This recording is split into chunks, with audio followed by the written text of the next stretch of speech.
Well, to add to the other woes, we should have some happy stuff on this program, but right now it's still a downer. Is America on a path to economic ruin with the dwindling dollar accelerating the side toward disaster? There's a book right now that's come out by our friend Steve Forbes called Money. And Steve's with us right now by satellite to talk about this excellent book. And Steve, let me ask you, when I read Forbes, I really like your editorials better than anything else in the magazine. That's my favorite part. But listen, what has happened to our dollar? What have they done in our government to destroy the currency? Well, they've undermined trust in the currency by manipulating its value to try to, what they in their minds, guide the economy. Money, as you know, simply facilitates trade, transactions between people, enables strangers to do transactions with each other. In that sense, facilitates cooperation and trust. And when government undermines trust in money, people cease trusting each other, undermines the social moral order of society. And our government off and on has been doing this for 40 years. The dollar today has lost 80% of its value versus what it was when we had a gold standard, 30% in the last 12 years. It's a principal reason why, Pat, median incomes in this country have stagnated, why people feel they can't get ahead, that the link between honest effort and reward has been undermined, why cronyism seems to be the way to get ahead. And whenever you undermine the integrity of money, trust in money, as we're doing with the dollar, society turns on itself. The 1% versus the 99, the 47% versus everyone else, young versus old. And so you don't get the kind of mobility and the optimism about the future. People turn on each other. Steve, when I reach into my pocket and take out $1, it says Federal Reserve note. There was a time that it said gold certificate.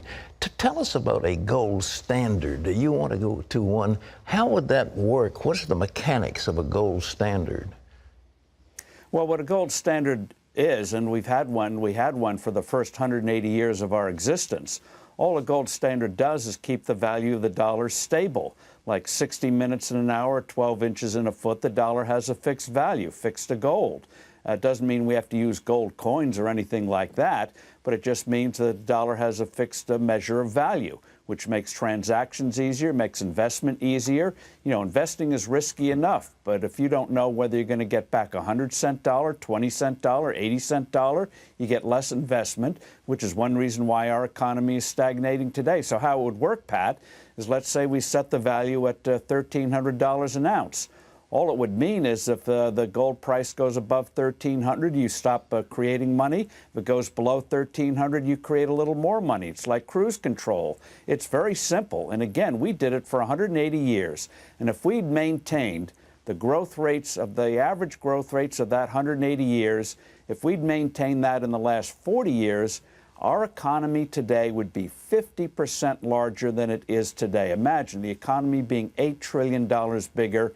Life would be a lot better than it is now. So when you undermine money, over time, it has a very disastrous and dangerous impact. Well, the Fed has been printing money like there's no tomorrow, and they've had this quantitative easing, and now people on a fixed income have been hit hard. Instead of getting 6% or so on their money, they get like 0.5% or less, and it's really hurt the savings of America. Well, it's hurt the savings of America, capital creation, which is how you get a better future. It's like eating your seed corn. And it also is grossly immoral and unfair. People save, thrift is made a mockery of, prudence is made a mockery of, and you plan for the future, and then the government pulls the rug out from under you. John Locke, the philosopher who was the basis of writings of our Declaration of Independence and our Constitution, made the point that when government undermines money, it cheats people. And that's what we see today. You see it in people with retirement. You see in terms of new and small businesses trying to get credit. It hurts the very essence of society that enables us to move forward. You know, Steve, we've got a president who says he's not really worried about this ISIS. He's not really worried about the world. It seems to be fine. All it is just Twitter and YouTube has kind of exacerbated the problem. But he also said, I'm not worried about debt. And whoever thought of $1 trillion? You remember way back when I think it was Lyndon Johnson said, I'm not going to be the first president to decide over $1 billion budget or something. And now we're talking about 17 trillion and going on towards $20 trillion in debt. How are we ever going to pay that off? Well, the answer is we're not going to pay it off. And the dangerous thing is that this debt keeps rising. You know, it's one thing for a nation's debt to go up when you're fighting a great world war, as we did in World War II. Quite another when you're pursuing the reckless policies that we are today. And what the politicians don't want us to realize is that when government spends, whether it takes resources from we the people.